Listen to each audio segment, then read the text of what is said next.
had such a low impact on the game itself. Well, picks and bans kicking off. No changes yet from either squad. Graves, Lucian, Syndra, Hecarim. Okay. Unicorns of Love committing to the same strategy they have done in the 2 previous games. And the final ban from SK will be the Cassiopeia. From the Unicorns. Yeah, there was not really a whole lot to talk about there from Unicorns of Love. So SK Gaming in this situation, you're still going to have that Z, which Power of Evil is going to have to pick Cho'Gath into. If we look at the recent picks from him, we obviously don't know if there's the likes of an Urgot for him. SK Gaming does have the last pick, so you don't need to show your mid laner at this point. Top lane is fine to pick here. Seeing as Morgana's been taken away, Maokai has been normally the go-to one, but then you get that bad situation where you can't really engage. Shyvana also, Freddy. Well, this is something we talked about on Freddy. I like that. We were discussing his Hecarim and the lack of home guard the few times we've seen it. There's no smite yet. It's gonna come, don't worry. All right, can't just saying. But it kind of fits Freddy's playstyle. Yeah. He likes to push, he likes to duel. With the burnout, he's even going to be able to roam between lanes if he needs to move instead of Exactly. And he can also invade into the enemy jungle. If a lot of things are going on the bottom side of the map, that's where Freddy normally likes to really get in and take away camps from the other jungler. He can do this on the Shyvana, now also swapped over to the Smite, obviously. And then Gragas, different style for Svenskan compared to what we normally see. No Rek'Sai in Italy, at least in the early power. Gragas, though, give him a few levels, around level 5 and level 6, he becomes very strong himself. And obviously going to be a bit more late game focused, though, in this case with Shyvana with the Cinderhulk and then the Gragas. So double tank setup already from SK. There's the Udyr, which was used against Gambit a few times. Super early lock-in this time round. Udyr, of course, did well into those low damage compositions when he knew what he was up against. I'm not sure. I think SK have got a deep enough champion pool that can play around this. Let's see what they opt. And Vardex again for the Jinx. Well, you can say that with the 2 early picks from SK, they're not looking to punish you very early on in the game, where Udyr wants to sit and power farm with his Phoenix stance and get a few tanky items before he really wants to start dueling people, because his early game when you max your Phoenix stance is not the strongest in terms of overall damage you provide in let's say, a gank.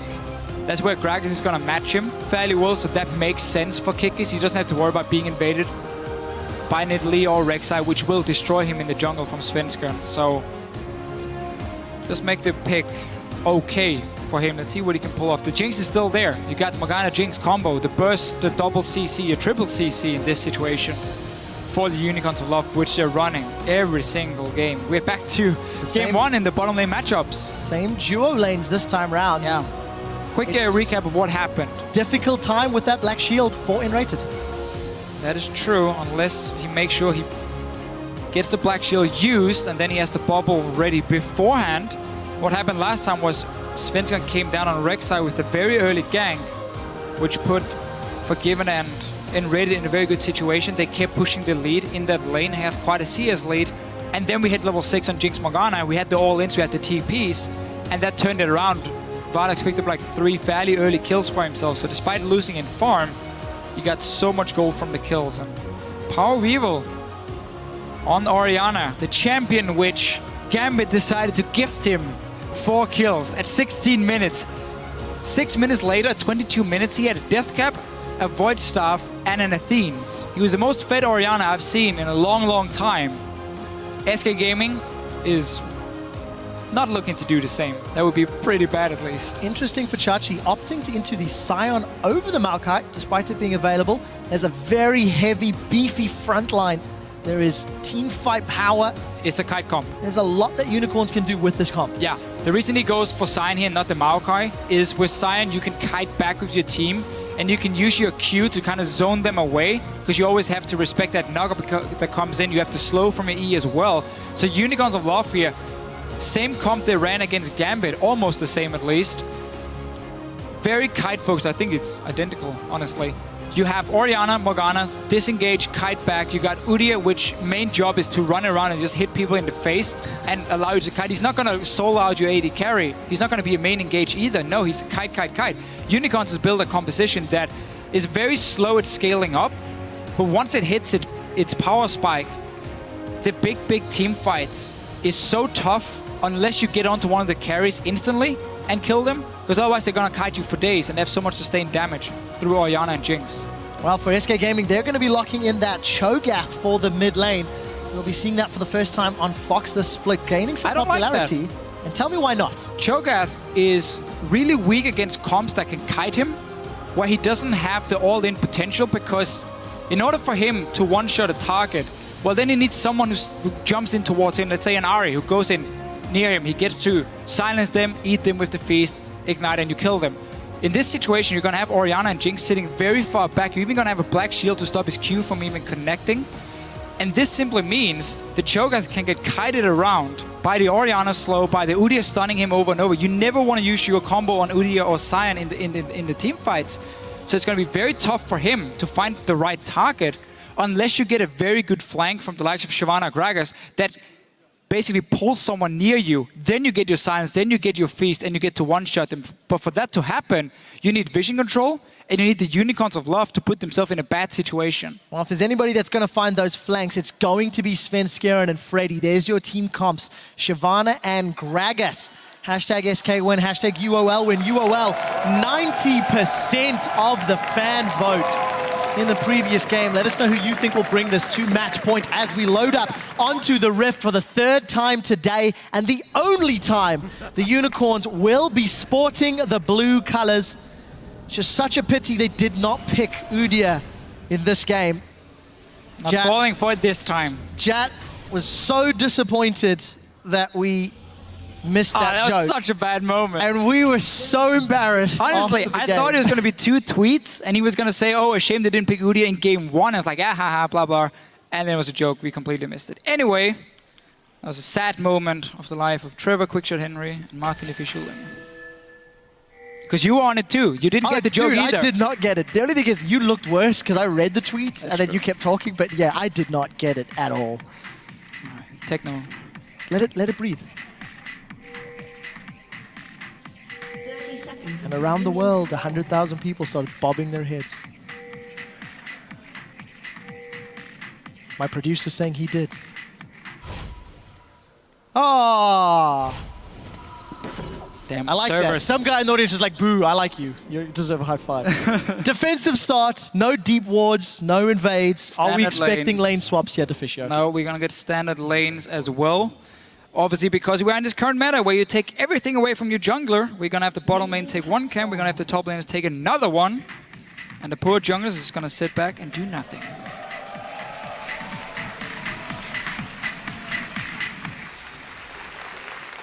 Yay!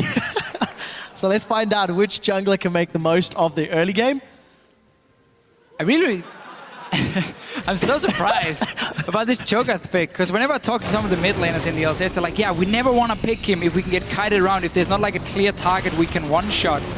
And this was the last pick from SK Gaming coming in. Let's see if they can do anything in the laning phase. Obviously, back to their game 1 kind of strategy in terms of pick comps and in terms of the composition and the play style from SK, not the 1-3-1 assassin mid lane, roam around the map. No, this is very teamfight focused for both teams. And then you obviously have the double smite now on SK Gaming, which you can use if you get a lead in your lane to start invading in on the jungler. But Orianna and Cho'Gath, it's going to be a bit of a farm lane. Oh, Enrated gets caught by another skill shot early, but there's not enough damage this time around. Here the level 2! Level 2! No flash bear slap today, but Enrated forced to flash away defensively after eating a Hillesang binding. Got to be very, very careful to not get caught out like we saw in the previous game. But does have some sustain, burning through those biscuits and healing up as best he can. Here's the downside though, if you go for this level 2 gank in the bottom lane. You show yourself on the map, so Svenska now can pick where does he want to go and which camps can he take. Luckily for Kikis, then Svenska didn't start on the blue buff, and therefore he gets to take one as well. And Svenska started his own blue, he'd obviously just run across the map, potentially been able to steal it away from Kikis. But that is not the case here. So both junglers are taking each other's camps and buffs.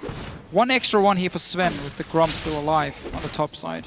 Well, we'll see who can continue to grow their lead. Fox farming up defensively against Power of Evil.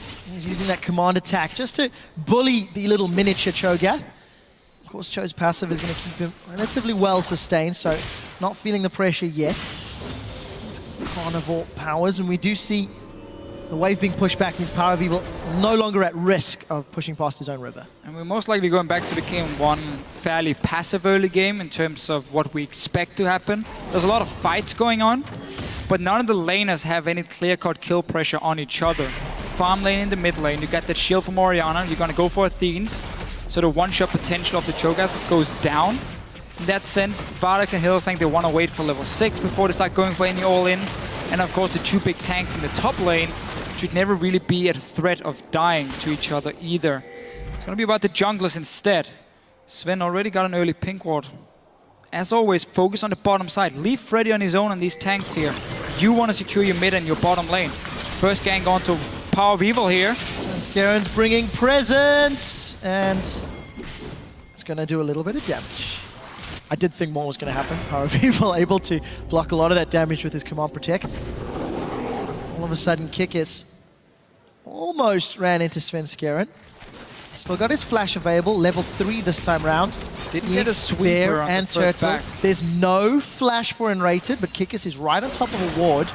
And the bubble's going to give away the position. A couple of auto attacks plus that explosive charge means Kikis is not going to be able to set anything up. And this time round, Given and Enrated grabbing some control of this lane despite that early dark binding that caught Enrated out. And we might see a little bit of a fight over the river here on the bottom side soon. Kikis had a pink ward. I was expecting him to try and place it where Sven's gonna put down his, and then you had the 2v2 going on. But obviously because Power of Evil is falling slightly behind in the lane, is almost out of mana, you couldn't really contest it had you placed it, so you had to go for the very defensive one, which was spotted by SK, and with them also pushing the bottom lane, they get to clear it out.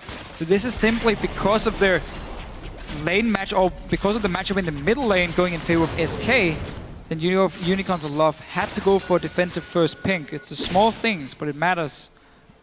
Now you can see how there's an easy route for Svenskeren to gank if you want to go down near the dragon and then towards the mid lane again. We'll keep a close eye on whether or not Svenskeren can have that impact. He's level 4 at the moment. We touch on how Gragas can do very well as the game progresses. Kikis, rather, Vizichachi gets jumped on by Freddy. And nothing comes of that particular bout. And that's the thing, if you look late game, both comps have great scaling. I will give it to Orianna late game though over Cho'Gath, which is going to be the only difference. But we have the double tank, you got disengaged supports coming in, you got 2 late game carries for both Forgiven and Vardax. It's going to be all about what can the Cho'Gath do in these team fights later on in the game. Can he get onto a target? Can they get a flank in that opens up for an opportunity where he can beast someone? There's the gank you talked about, the gank though. There's no explosive charge, but it may not be needed. Vardax and Hylissang very deep up the lane. Black Shield is on. Where is the bubble? Darkbinder, Cat's Enraged on the background. Black Shield's not going to be enough. Vardax forced to flash and heal, but does make it out. Here comes Kikis. Nothing else will be able to follow, but successful gank. Burning the summoner spells of Hylissang. Keep in mind, Forgiven did use the flash there, though. Just a very good read from SK Gaming. They knew the pink ward was there earlier in the tri-bush, and that was cleared, and they had their own ward, so they saw the Unicorns never placed a new one. So there was an opening. At the same time, you had the pink in mid, and you had the Rift Scuttlers being alive. Svenska knew there was nothing that could spot him going in for that gang. Now Dragon as well. You force a few summoners bot lane, you might get one of them back to base, in this case Vardax, and you get yourself a free Dragon. This is all being built up from the vision control SK Gaming got in the early game that set up that gank here for Svenskeren. The advantage then to SK in this third game. Forgiven and Enrated still sticking around in lane. Vardax has been able to return. It looks like Enrated has started to back off. As we take a look, top lane, 62 CS to 63. Freddy actually opting to start with that Barmy Cinder.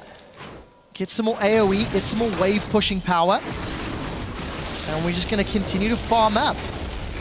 A lot of tankiness between the respective top laners, and it is just this farm fest until we start seeing those teleports really coming into play. Hylissang, first time leaving that lane, knowing that Forgiven and Enrated were away, means he can get rid of that pink ward that stood for several minutes. He knew it was there as well, was expecting it. And this top lane here, she just talked about how it is a bit of a farm fest in the start, but Shyvana wants to be in these lanes here. She wants to be picked into tanks like Sion and Maokai because you get that % damage from your Flame Breath, you can even, if you want to, focus on split pushing, build a Blade of the Ruined King, which simply makes you win every single duel against the tanks. Up in that top lane, you're going to get that 20% damage reduction, the true damage from a Skirmisher's Saber as well. So everything in that case will go in your favor. It's just harder for you to start a fight than it is for a Sion, who obviously just pops his ulti and should at least get close to someone and can start a fight. Definitely more close than hitting. But nevertheless, we do see Forgiven's come back to lane. He opted for the BF sword and the long sword. And you were touching on how both of these AD carries can be super impactful as the game progresses. If you were going to have a late scaling AD carry in your team, I want Forgiven driving it, because he always CSs effectively. And in that previous game on Caitlyn, his positioning was simply sublime. Let's see what he can do with Tristana this time around. Got off to an even start. Svenskeren sticking around with his ultimate, but the wave is pushing quite heavily, so I'm not expecting anything from that just yet. And let's see if Unicorns use these 2 pings around the mid lane. 3 pings even. They're completely secured Power of Evil to just sit and farm. They're going to spot Svenskeren when he moves close. If they want to use it, however, then they need the Cho'Gath to start pushing the lane. Otherwise, you can't really do a whole lot with them.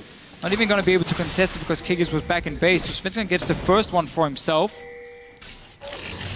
It's the most important one, and it is, as somewhat expected, a farm fest. Yep. Here in the start between the teams. It's going to be more about the big team fights near Dragon as one of the main objectives in this game before we really start seeing a lot of action happening. Well, interesting to note, SK have the scaling comp. Kickers are sticking around middle. The shockwave comes out, but honestly, not a whole lot came from that. Fox has already got 6 stacks on that Cho'Gath, if I'm reading that correctly.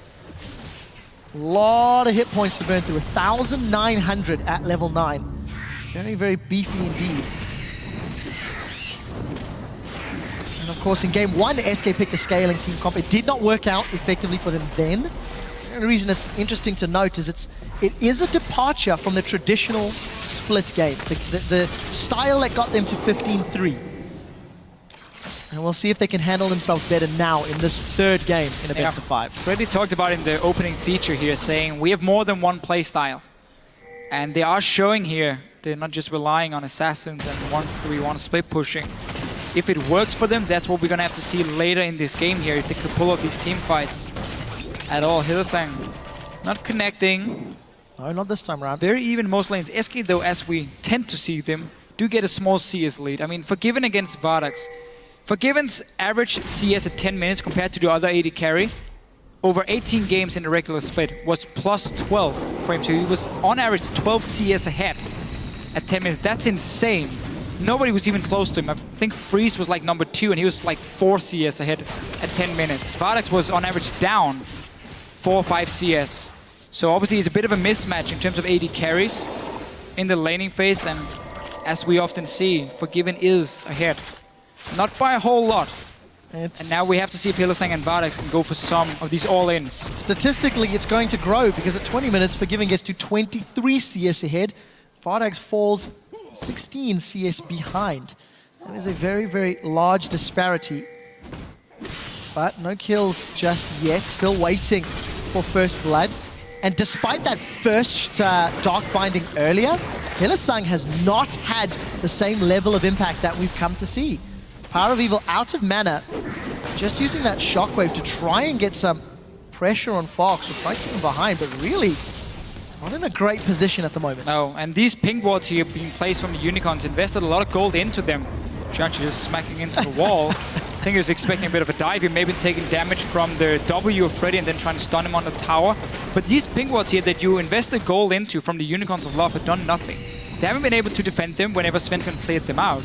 And the gang's mid lane, well, you have an Athene's only... not an Athene's, Chalice only Orianna with no mana. So you had no kill pressure on the Cho'Gath either. And simply these ping wards, just a lot of gold invested for honestly nothing for the Unicorns of Love. Well, so far Fox is doing a great job on this Cho'Gath. Got a CS advantage. You could maybe say expected against an Orianna. Going to be a farm lane, so praise to him for mechanically doing a good job. The difference is Cho'Gath gets a lot of mana back himself, where Orianna, in order for her to try and push it back, she needs to invest a lot of mana. That's why PowerV was out of it, and that's why he's slightly behind it in farm. Let's see what Svensson can do. There's no ulti because he used it on the Raptor, but the big deal here is the fact that Freddy on Shyvana, as we talked about against these tanks with the percent damage from her E, with the Skirmisher Saber giving some extra true damage as well, you can keep pushing that lane here. He's been the guy winning it. He's the guy giving the small lead to SK Gaming now with that first tower, and you can keep pushing down for the next one. Get a deep ward in near the blue buff, and you're gonna be fine. You're not gonna be ganked by Nudia. Well, simply put, SK Gaming. Oh! Was that animation stolen? I think Vardag stole the crab. He did! That's a blue crab. Vardag's nicked that one. Kikis is gonna back away. I was saying before that little cheeky play, SK Gaming is pulling an advantage in every single lane. They had a CS advantage, Eddie Carriage just recently went even out. Mid lane's winning, top lane's winning, towers fallen, dragons already secured. Everything considered, SK has got a strong early game. We do see the Chilling Smite comes out, the Flash Dark Binding connects on Svenskeren. Black Shield is up, the Shockwave does not connect. Everything.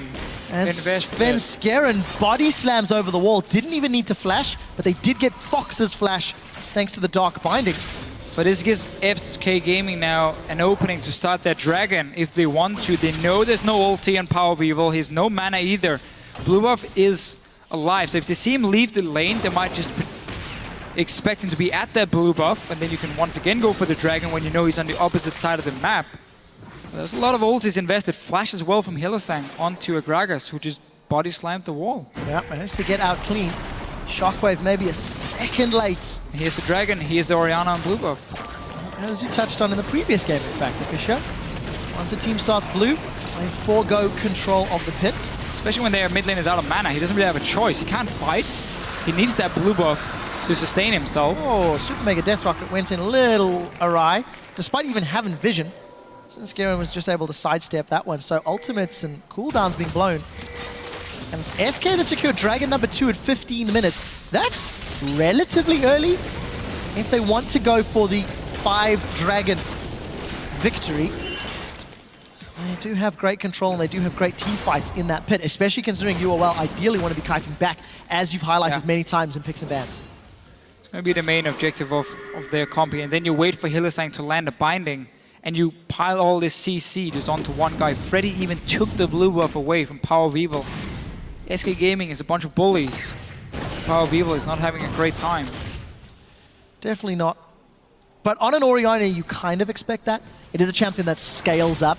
You don't tend to think of Orianna having that great. No, but that's why you need that blue buff. This is one of the good things about having Smite on your top laner, is if you're in this situation where there's 0 kill pressure on you from an out of mana Orianna and a Scion, you can roam into that enemy jungle, you can contest these buffs here, take away some of their camps, and then you just get so strong in the late game where everything starts stacking up for you, which obviously is the whole goal here for Freddy and SK, and they can be super happy with how this early game has gone, because they're getting all the farm they need. So got the dragons. Deficio, I have to ask now, we're approaching 20 minutes. No kills yet, no indication that either team even is looking for a team fight. What do each respective squad have to do to start getting advantages and take control of the game? As it stands, I would go dive the Jinx, because she's immobile. While she does have a black shield, and you need to make sure you can see where the people are. You can move away from Power of Evil. This fight here is not going to do a whole lot, because again, Power of Evil doesn't have a lot of mana. Shockwaves though. Shockwave hits 2 feet. Might have been lying to you, Trevor. The Feral Scream doesn't connect. It's Kikis that gets first blood. Vizichachi comes in and he takes down Sancta. Wow. 2 kills for Unicorns of Love. You don't need to dive when Unicorns are able to respond to an invade and get 2 kills. Yeah, we just saw what SK Gaming wanted to do. They wanted to move to the bottom lane when Power of Evil was fairly low on mana and go for a play on the bottom lane. But then they get into 2v2. It's gonna be 1 at least. They're going for next. They got the Jinx. There's gonna be 2 towers sitting there saying, nothing is gonna happen. Shockwave gets pulled in, and suddenly 2 guys dies. 2 towers dies as well. This was their exact opposite of what SK Gaming wanted to happen. Unicorns of Love run Udyr and Orianna, go even or behind, and then somehow get gifted some kills. The same happened against Gambit to a much larger degree, let's be honest.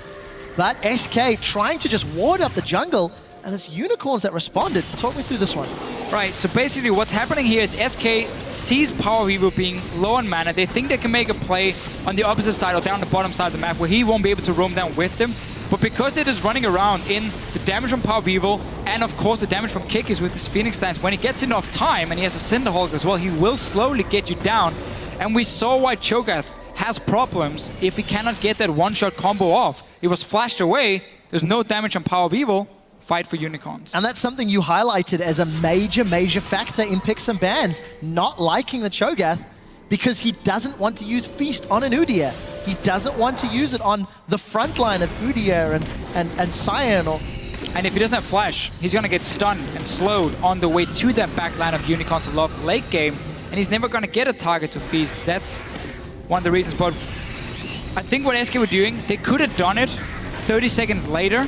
Power Weaver would have been out of mana by then if they just kept pushing in the mid lane, and then you went for that roam to the bottom lane, you went for the dive potentially on the Jinx, and you got a bot lane tower for it, and that's how you would start snowballing it, because you knew the out of mana Orianna would be able to follow. Power Weaver had enough to fight right here, and that's what backfired for SK. Well, 20 minutes on the clock. Let's take stock. 2-0 in kills, 3-2 in towers, as Unicorns of Love knock down the bottom lane outer. Dragon is up in a minute and a half, and it's SK that have had complete control of the pit. But without the towers in and around that area, maybe Unicorns could set up some vision. We'll see if they decide. They have littered wards in the river, as well as 2 pinks, in fact. And Freddy has teleport where Vizicachi does not. So keep an eye on that. Ooh, Faith is wavering. That was 90-10 in the previous game. Now it's 69-31. Still, the last few minutes for SK here has not been good for them. They lost 3 towers, gave over 2 kills. Now Power Weaver finally gets a blue buff as well, which is going to stop SK from just pushing down his mid lane over and over, draining his mana and then making plays on the map. Also being able to go back to base. That's a lot of items. Needlessly large rod, Death plus coming in soon. Blasting Wand. Also something to note, Vizicachi, Frozen Heart plus Spurred Visage Kikis, as well as the Frozen Heart, to try and counter both Shyvana and Tristana. Both get a lot of auto attacks off in a team fight. It's also because both of them really want cooldown reduction, which is obviously like there's often the trade. Do you want Randu and Zoman? Do you want a Frozen Heart? And there's a lot of things which matters here. Randu and Zoman with the HP is great with the Cinderhulk, but cooldown reduction is so important on an Udyr and a Cyan, because all you have to do is peel for your carries, and you need multiple stuns coming in, knockbacks or knockups, and you need slows. So important. The tidal wave used as the dragon spawns, not going to be available for the fight. Kikis is running into Forgiven. The bubble does connect. Well played there as Vizicachi runs straight into a wall. Rocket Jump was the only thing used from Forgiven to get away. Take a look at the command attack, trying to zone away members of SK. Vizicachi, explosive charges on his Kikis, does get a stun onto Freddy. Here comes Freddy, Dragon's Descent. We do see the binding onto Fox, that's going to keep him in play. Kikis knocked back by the barrel. Shockwave onto 2 tanky members of the team. Svensker is the first to fall. Reply with Freddy. Here comes Fox. Bubble onto Power of Evil. Command Protect keeps him alive. Forgiven, finally the focus. Does get caught by the Zap, and Vardags is trying to run him down. Is going to throw down the Scrying Orb. Command distance for the movement speed. Zap flashed away. Unicorns of Love get 3. SK unable to get to the carries. Yes, and this is exactly what we were talking about in the pick and ban phase, and why SK Gaming is going to be in problems in this game here. Notice the difference between Power of Evil and then the likes of a Cho'Gath in a fight like this here. Let's see it again. The 2 tanks in the front from Unicorns of Love. That's great positioning. Even Shyvana doesn't get a flank, so there's nothing really hitting on Vardags or Power Wheel at this point. Cho'Gath on the other side. Kikis just stays alive as well, and you can see how SK Gaming is simply unable before the very end here. Power Wheel gets knocked up, moves into it, then gets bubbled. We get the Feast finally, but it's not enough, and you simply had no damage on these carries here in the back line. You couldn't get to them. Unicorns of Love come out with another team fight victory. They get themselves a dragon. And we did catch just in that little picture-in-picture that Vardags almost got blown up by Forgiven. But it was not to be the case. Forgiven still with a sizable CS advantage. This guy does not CS at anything lower than 10 CS a minute minimum. And when you see Kikis even able to defend the Gromp, I believe. Vizicachi's going to catch Freddy. Hylissang's going to root him in place. There is no Dragon's Descent yet. Power of Evil's running down with the red buff. And it will be Power of Evil that secures his 3rd kill of the game, as well as that death cap. Freddy, unfortunate this time around to get caught on that counter jungle. Yeah. And all the Unicorns of Love have to do now is whenever they decide to fight around an objective, make sure you have proper vision control so you can see the TP coming in from Shyvana. She's the only one who can flank in behind you, get to your carries properly, and actually lose your team fight. So whenever the next dragon spawns, look for Unicorns to move down 90 seconds before. Defensive pink wards, so you can see if there's any wards behind your carries that they can teleport to, and then ward into the entrance of the blue buff, and you see SK walking in towards you, and you just decide to fight because your late game is absolutely fantastic. You already got a big goal lead. You don't have to take any chances anymore. As long as you see the Cho'Gath and the Shyvana TP, you're fine. Wow, tower's gone, and Freddy's not even able to complete the teleport. To Fisho, we're 25 minutes in. The Morgana pick has impacted picks and bans, and it has encouraged a scaling comp from both teams, as it did in Game 1. In Game 1, Unicorns had a near flawless control game. They played the objective smart, they didn't fall too far behind in the laning phase. It seems that in this series, when SK is playing the slower, stallier late game comps, it's Unicorns that has the edge. In Game 2, where it was chaotic in early game, and more determined for SK to make aggressive plays, SK seem more at home. I feel like it's just that SK Gaming is making 1 or 2 big mistakes in the pick and ban phase when they want to play these slow scaling comps. In Game 1, it was the fact they had 0 engage. Like they had the Maokai into Morgana. You're never going to start a fight against a heavy poke composition from the Unicorns of Love, which just sniped them down every single time. In this game, it's the fact you pick a Cho'Gath as the last pick against a very heavy kite composition where you need to completely outplay the other team in order to make this Cho'Gath work and get the kills on the carries. SK Gaming is not completely out of the game. They can still get that one shot. They can still get onto Vardex or Power of Evil. But they need Unicorns of Love now to make a mistake and outplay them, honestly, in order to get there. This game is Unicorns of Love's to lose at this point. One of my favorite ways to explain a lead. It's their game to lose. Unicorns did make positional errors in the last game. Let's not forget that fact. And it did cost them. It did cost them 1 game in this best-of-5 series. Freddy may be caught out again. Look at all of the Unicorns around him. He's got his Dragon's Descent to get away. Let's see which direction he opts to use it. Kickers is sticking in the river, waiting for a reactive play from Freddy. Freddy's still holding on to that Descent. Kickers plus Morgana here. They have running to get mid through tower. The jungle. The rest of SK trying to maybe get Vardags. We did see the slow coming down. Freddy is out. It's Power that secures it. They're even in position to defend this middle turret. Will it be enough for the charge? No. Forgiven should blow that one up. Yeah, he's gonna get it. He does secure the tower. That's actually a fair trade if SK can get away. That will be the question. Tidal Wave is available and is being thrown down. Svenskeren is now being locked up. Roar of the Slayer not going to connect, but it's not needed. 2 kills for a tower. That is still an advantage to SK if they can protect anything else. No TP from Freddy here, so he's not going to be able to come down with a flank. And you're going to have to see their members of SK walking in near this Baron pit. Unicorns of Love with 2 quick kills. We even saw Hillesang. He tried to flash over the wall and block a body slam if it came in from Svenskeren. They should be able to secure this Baron here. Nothing SK can do other than maybe a flash feast. Oh, knockup from the smash. We are not going to see Fox taking that because Vardags just crits him down. Baron secured 9-0. 6,000 gold in the advantage. And Unicorns of Love are just on a rampage. That early pick, Udyr, is doing work. The kiting comp, even able to run SK down when they have favorable circumstances. And you saw when he picked it, Gragas and Shyvana had already been locked in, so he knew, okay, there's no early pressure on me on an Udyr. I can take it and just power farm in the jungle. He's very far ahead compared to Svenskeren. If you look at jungle farm, that's why you could take it in the second rotation. Wait with some of his carries here. Orianna came in then later on the Power of Evil. Forgiven now. He's finding himself in a lot of trouble. And Visichachi shows no mercy. Nope, none whatsoever. Teleport used for that kill though.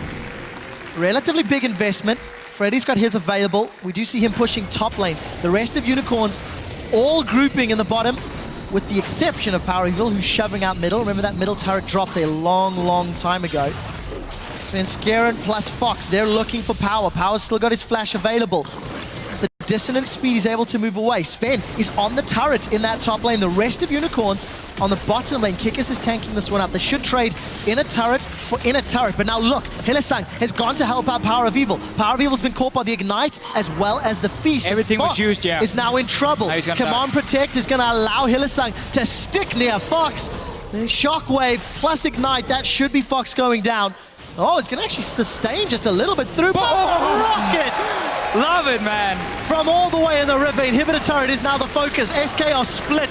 SK are not on the same page. Tidal Wave goes up and Enrated not able to find the target. Vardax is going to keep landing crit after crit. He takes Forgiven down, then turns to Enrated. That's a double kill for Vardax. He is celebrating on the camera.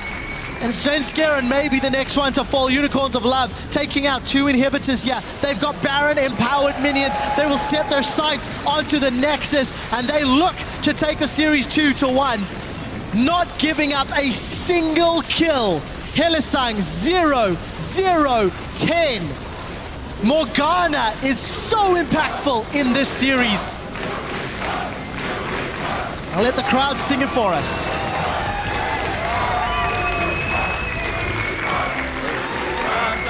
Yeah, I feel like we honestly talked about it already. In the pick and ban phase, the last pick coming with the Cho'Gath, big mistake, and the only way for SK to make it work was what they tried to do, where you want to push down the Orianna, you want to make sure she uses all the mana, and then you get a free roam down through the jungle, place a few D-bots, and you go down to that bottom lane. You have Tristana who can then fast push down the tower, or you go and dive to Jinx Morgana. That's the way to use the Cho'Gath, which is what they tried to do. Did it a few seconds too early, so there was some mana on Power of Evil, got caught in that 2v2 fight, and that's where we just saw why Orianna is so good. And just kiting. You can never get to her. And this is one of the very few times where we get to look at a team where, this is going to be a little abstract, but when you're explaining the decision-making and what people can do, you had discussed the dive for SK Gaming on the bottom lane, dive Jinx, not 30 seconds before that. And Unicorns were in place to defend against it. They still had the mana. It was a little bit of a poor execution. It's very rare that teams in the game may be reading the same scenario. You know, Unicorns of Love, having the ability to respond, you have to praise them for that. Yeah, you have. And you have to remember that Power of Evil was the first mid laner to play Cho'Gath here in Europe. So he knows that matchup. He knows, okay, what can Cho'Gath do here to win the game? Okay, he needs to get out of this laning phase. He needs to get down and make a play somewhere while he can feast the target and one-shot them. So he was like most likely expecting all of this to happen because the laning phase was just going very slow for both. SK got 2 dragons as well. But the problem was, yes, you get 2 dragons. The next one, when it spawns, that's where you have this mismatch in terms of compositions where one guy can't really do anything. We saw the Cho'Gath just stand on the other side of a wall, not really adding a whole lot, where the rest of the Unicorns could kite. So it wasn't enough for SK just to win. I also think SK have to reevaluate the Nami into Morgana. Game 1, there was not a lot of impact. It simply did not work out. You've already explained how the Black Shield and Bubble can interact with one another, but it's simply not showing through.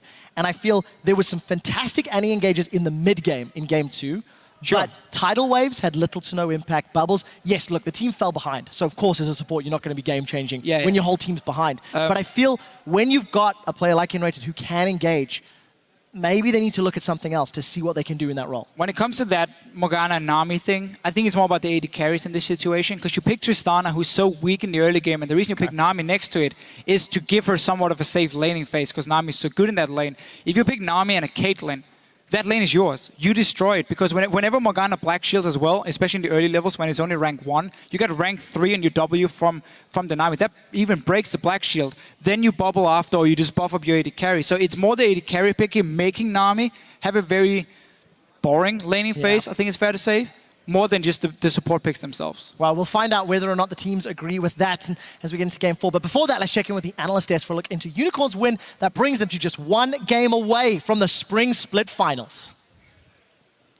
Thank you very much indeed. Unicorns of Love can close it out in the next game, actually, match point for them.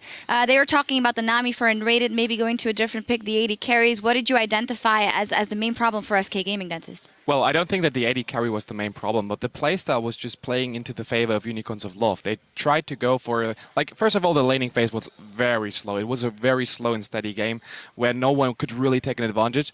But that's okay for Unicorns. They have Orianna, huge scaling champion. They have Jinx, doesn't scale the worst neither. And then you have that scrimmage where the Cho'Gath, as the fish said, just does nothing. So the Shockwave has a huge impact. And the Udyr. I don't think that SK had lots of practice against the Udyr. Apparently they're not afraid of it. And now in the third game, Unicorns just pulled it out and they were base slapping around it. Yeah, tell me a little bit of the difference, because when you guys met the Udyr first, it was with the flash bear slap and the advantage early. Now he didn't get going early, but it didn't matter. Yeah, like you put Orianna shield and you put Black shield on the Udyr, and he just gets to do anything he wants. Like he gets to pressure the back line. The back line cannot move up and walk into the Udyr, and then he just creates this zone to allow you to kill the front line. And I think one of the more contested picks going into the next game is going to be Morgana. I actually think maybe it's a good ban out of UOL because they don't have first pick going into this next game, and it's shown that they're able to have success with Morgana, but the champion Morgana itself with her Black Shield is also going to be able to shut down some of those pickoffs that UOL might be able to pick up. So again, I think the Udyr running around with the double shields is extremely strong, but I don't think they should have access to it next game. Yeah, but if you would ban the Morgana as Unicorns, then you offer that you're afraid of him. And I don't really think you should do that. You just leave everything open and just stick by your bans. It works. You got the Lucian ban, you got the Graves ban, and you put Forgiven on a champion that's not Lucian or Graves, which is good. Yeah. Both Caitlyn and Tristana didn't have that much of an impact on the game besides the farm that is always huge on Forgiven. So why would you change anything? Let them first pick the Morgana and just bear slap him in. Oh no, I think you can keep the first two bans, AD carry bans. I just think maybe put that third ban onto the Morgana because she shuts down the pick so well, and you can see UOL is playing the pick composition really well. But I can see the arguments for both sides. Yeah, so yeah, then the question is if the Lulu ban is what they went for in game 1 and 2, and we know that in Rated that is arguably the champion that he's most comfortable on that bottom lane. I don't see him picking away the Thresh though from Hylissang, so that might be a calculated bet from them. Another time around when we saw in game 2, Fox on an assassin, so good. He can just roam and not necessarily kill anyone, put pressure on the lanes. Cho'Gath, not the same. Absolutely, and it's vice versa if I would have been expected. I wanted to see both on assassins, and now Power of Evil actually performs on a damage control champion. The first game, Kog'Maw, of course, Kog'Maw can do kills by hiding and by just chasing people down, but overall it's a damage control champion. Second game, LeBlanc, no impact. Third game, Orianna, insanely skilled. I don't know what to do. Like, hey, he missed an ultimate or two. Yeah, that's true, but like... That was due to a flash, so come on. Just kidding. So yeah, it's an amazing performance by Power. Yeah, no, Power played really well that game. But I think one of the reasons why he was able to excel is just kick us running around on definitely not Udyr.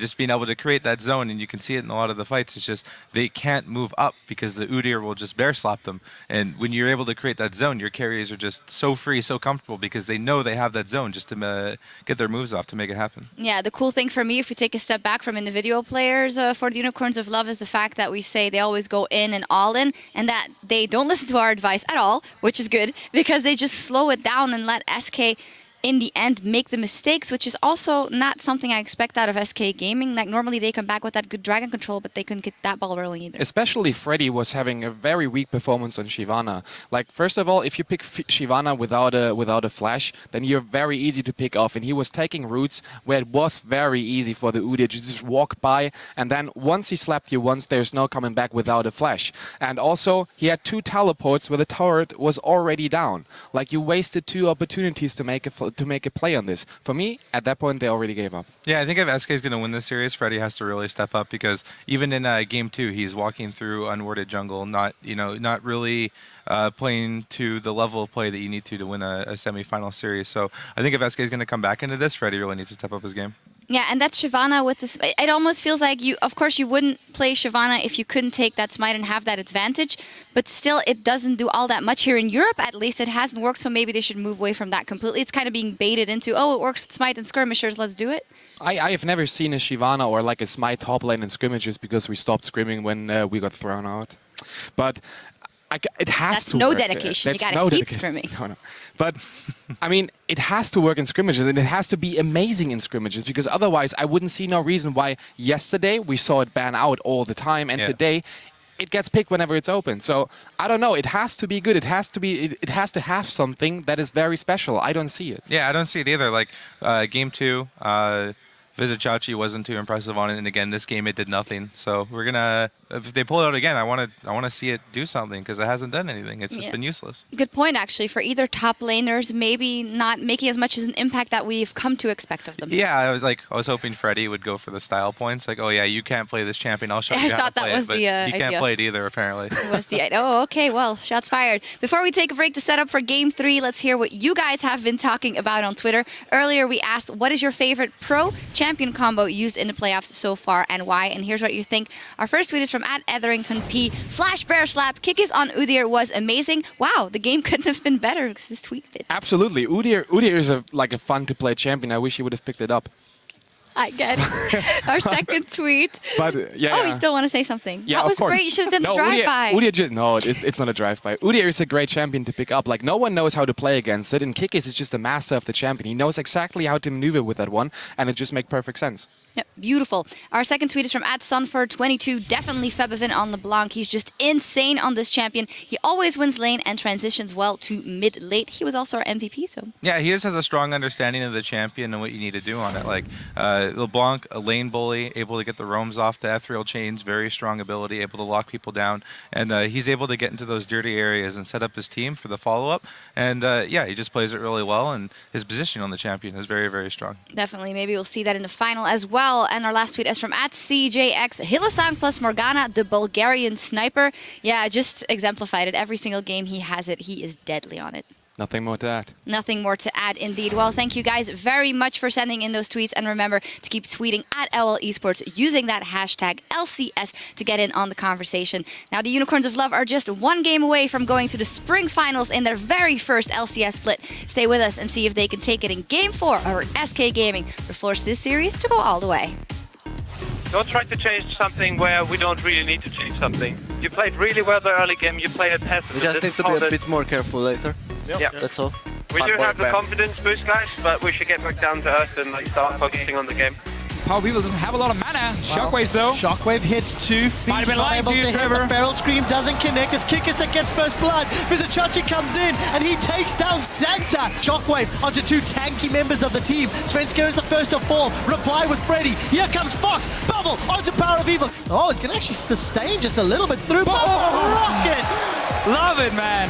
And they look to take the series 2-1. Not giving up a single kill